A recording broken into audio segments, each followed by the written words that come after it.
We're filming this series of faith-driven entrepreneur groups here at the offices of Founders Fund. And this is one of the great Silicon Valley venture capital funds. And Jessica and I decided to take a pause and say, gosh, if we're gonna be here in like the home in the heartland of funding of entrepreneurial ventures, let's talk about funding a little bit. Let's talk about venture capital. Let's talk about private equity. Let's talk about generally the concept of raising money. Now, before we do that, let's even examine for a lot of folks that are listening to this, they're thinking, well, of course, I need to raise money. That's how I'm going to go ahead and achieve my manifest destiny and all that God's laid out in front of me to do. But it's probably really good. In fact, it's definitely really good to just pause first and just ask, should we be raising money to begin with? Right? Totally. I think so many of us entrepreneurs, we don't even think about it. Like, we don't think of it as a strategic decision. So we're so strategic about the product or the service or the marketing or the team that we're going to build. And then we just think, oh, we just need to throw money and raise money from anywhere who will give me a check to kind of fund the whole thing. Yeah. But to your point, I think that's one of the most important questions is, do you even need to raise money? And if so, how much and when? Or do you need to raise it at all? Exactly. And so early on in my entrepreneurial career, David and I at Bandwidth said, well, we want to grow this company. Of course, we should raise venture capital. And so over the course of 2.5 years, we went around to just about every fund on Sand Hill Road, which is the famous road out here, trying to raise money. And we were unsuccessful. We were 0 for 40. And through that process, we actually came to understand that we didn't need to raise money anyway. Yes, we were going to grow slower, and we're going to have to focus on things like cash flow. But the idea of bringing in a big check was something that we didn't actually need. And I'm so glad that God, through his infinite grace, allowed us to not be successful in raising money. I just wish that we'd done a better job of really seeking his will out before we went ahead and spent those 2.5 years.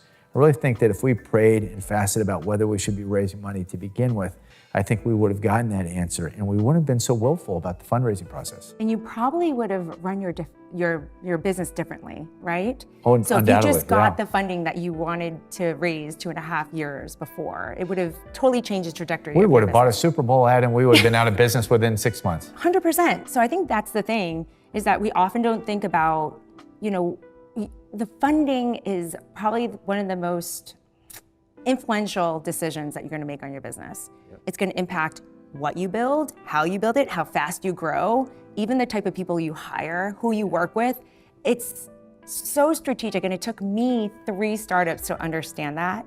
I mean, what I started off saying was me. Like, I started my first business out of my dorm room and the second business, and I just thought, I spent so much time on what we're going to create and what the vision is and what God put in my heart. And then I just went out and tried to get money. Yeah. And didn't think about who I was raising it from, and I learned a lot of lessons there. Having some investors that may not have been as values aligned or just vision aligned, and it just totally changed what path we even took. And so with my business now with ianacare, it is one of the most strategic, intentional decisions that we made. Yeah, and you did that really, really well. Okay, so if you're coming along with us, lesson number 1, should you be raising money to begin with? And that process is about being really intentional about getting down on your knees with your spouse first, with your partner, praying, even fasting about whether you should be raising money to begin with. And maybe the answer is yes, maybe the answer is no. But let's go ahead and take down that choose your own adventure down toward the road of going ahead and deciding that you're going to raise money. Right. What should we be thinking about in terms of how to pick the right funding partner, or what kind of channel to go with? Well, yeah, so that's today's thing. We think money is money, but the source of that funding is critically important and so different. So you can bootstrap it yourself. That's still money, right, out of your savings. You can raise money from friends and family. You can do pitch contests. You could do crowdsourcing. You could do angel funding. You can get funding from your customers too, which is actually an interesting, yes, very much overlooked a lot of times. Of course, we know that we can grow our company based on cash flow, and that's traditional money from customers, but we can also get some customer financing. That's another story. Bringing them in, they're a little bit more strapped to the mast with us. That's such a good point, because a lot of times we think of funding as just, they're not actually buying from you, or it's like the payment model, right? So to your point, if a customer pays a whole year up front, yes, that's funding for your business that you don't need to get from outside, and you own more of your business. Yeah, but that's critically important, because when you are starting your business and you think, I need money to do this or hire people, it's just about what source is that coming from? And with each source, it comes with different expectations. Yes. Different ownership that they're going to take from your business, different time horizons. So Henry, talk about the VC time horizon, because I thought, when we talked previously about this, it's so important because we often read headlines about huge funding rounds, and typically in the VC space. And so everyone thinks that that's like the first and only place that you can get funding. But talk about the role of venture capital firms and where it's placed in the bigger picture of any kind of financing. A lot of what Sovereign's Capital does is lower to middle markets, private equity, and a lot of public equities. But a part of what we do is also venture capital. We've got a great fund that Jake Thompson runs. And so I generally like the model a lot, but it's going to sound for a second here like maybe I don't. So venture capital in its place is a beautiful, wonderful thing, providing high-risk capital to high-risk ventures. Maybe it's cure for cancer, maybe it's sending a rocket up to the moon or to Mars or something like that. There are absolutely high-risk, high-reward bets that need to happen in the marketplace. It creates innovation. The challenge is that the venture capital model of being able to provide that high-risk, high-reward type of model doesn't work for all businesses, and it doesn't work for all businesses that end up getting venture capital. It seems like it makes a lot of sense, but oftentimes it really takes you down a path that you can never recover from. Let me tell you a little bit about how this all works out. A venture capital fund is used to taking bigger bets for these higher return or higher risk opportunities.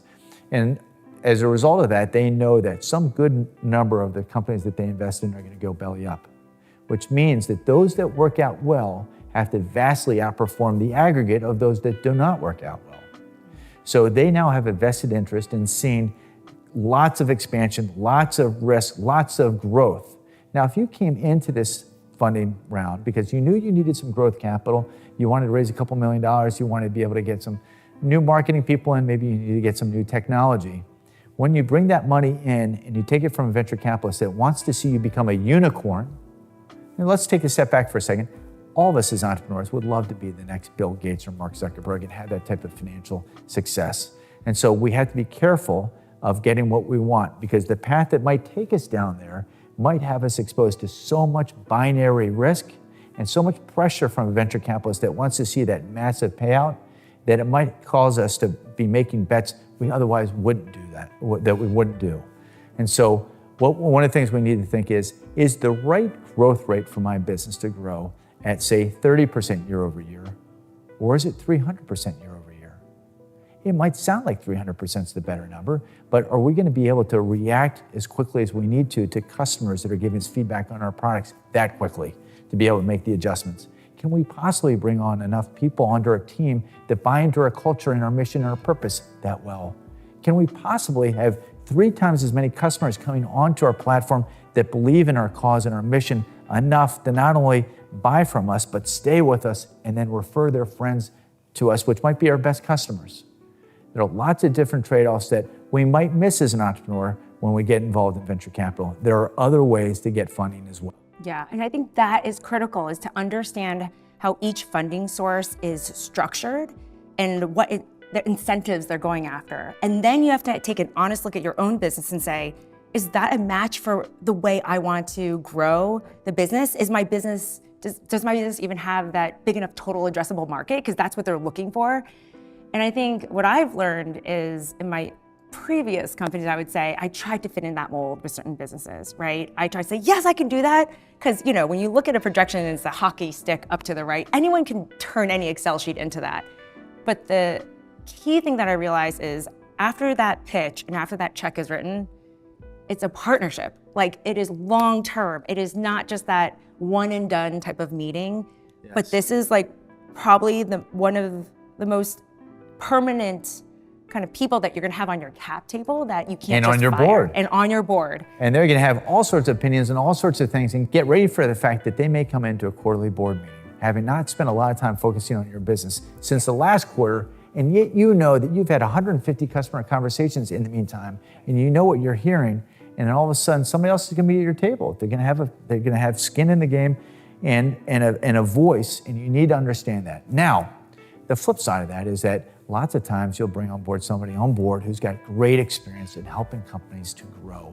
and understand the pitfalls that you might have. They might have incredible connections to help you to hire the chief technology officer you've always wanted. Or maybe they've got connections in Apple or Microsoft or Facebook or the big customers in whatever industry you're in. So it's not all bad. Right. It's just really important that if you get involved in venture capital, you understand what you're getting into.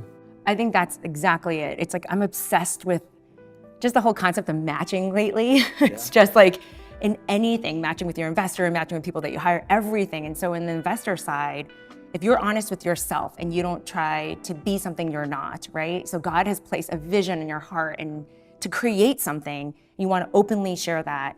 If that's a match for that investor to see you as a partner and you see them as a partner, then that's when it's a beautiful thing. Yeah. And to your point, when it's not, it's going to quickly be, a boardroom full of tensions, and it might turn your company into something that it was not intended to be.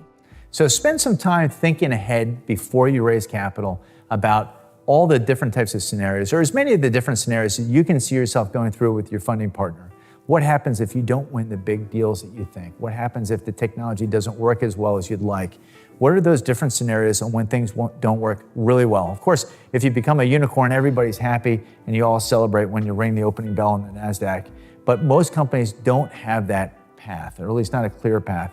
And so the question is, what does it look like to be in partnership with that funder? Ask them, what does it look like for other companies they've invested in when things haven't worked out well? Talk to those companies, not just the ones that have been successful. Talk to the ones that have not gone well. Ask the venture capitalist, tell me about the failures in the last round. Can I talk to 3 of them? That's how you'll really understand. That was the number one piece of advice that I got, and it really helped. And it can be awkward to ask that when you're in this kind of wooing state of getting Let me talk funding. to all your old Yeah, boyfriends. talk me to the ones that, just didn't meet its expectations. I want to know. But that is the most important call that you'll have, because it's easy when things are going up to the right for the relationship to be dandy. But when things don't go well, how is that investor in the boardroom? How is that investor personally?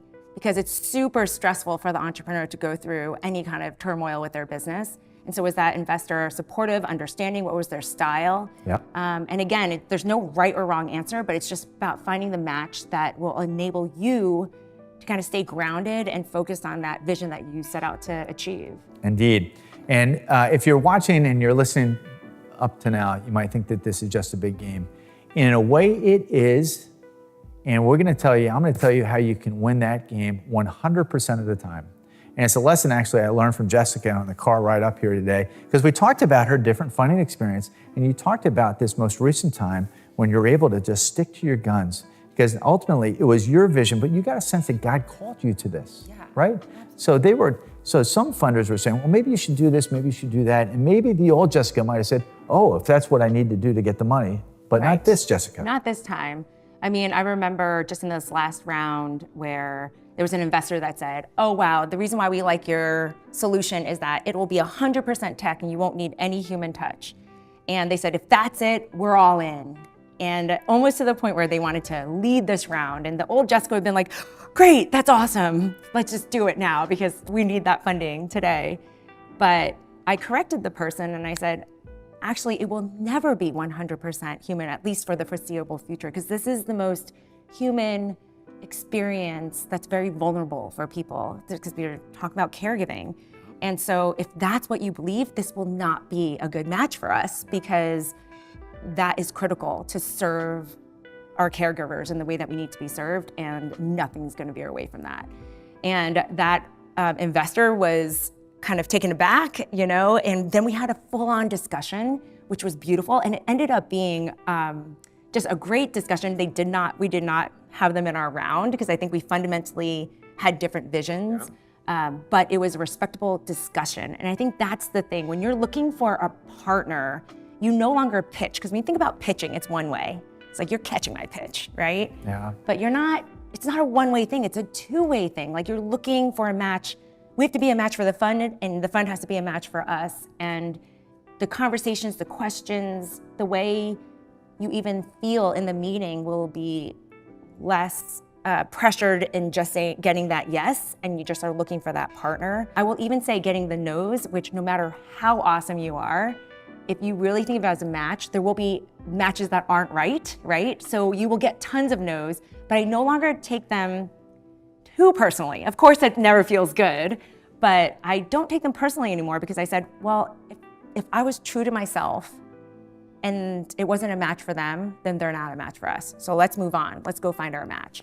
So your faith gave you a freedom. And this freedom, interestingly, wasn't one where it just took away any type of responsibility or any impetus to be able to honor the call that God gave you. It surely didn't lead to sloth or complacency, but it gave you this freedom to understand that your identity wasn't rooted in whether you're going to walk out with a $20 million term sheet or not. And there's something really freeing about that. And I think that that's something that gives all of us as Christ followers an advantage. And that is that if our identity is rooted in the fact that we are beloved children of the Most High God who loves us so much and doesn't need our success, doesn't need our funding round, and that we can't earn our own salvation, we're in a spot to be able to be faithful to the opportunity that's presented in front of us and to walk into that meeting hoping and praying that we might be able to find the right partner, but to also stick to our guns, to stick to the original vision that God gave us. And when we do that, we can lose. But it means then that we'll be able to take our skills and our talents and our experience in the next situation. Maybe it's in the next company, maybe it's as a team member of another company, to be able to honor God, because ultimately our identity is in Him. And it's out of gratitude for that that gives us the extra power, the nuclear energy, if you will, to be able to have a chance of being able to be really successful. And then, as you had mentioned, in doing so, doing it for God's glory, not ours. And again, that is freeing, and that gives us a great advantage, whether it's in fundraising, whether it's in operations and execution, or whether it's leading culture. So Jessica, thank you for having modeled that. It is awesome creating with you, and thank you all.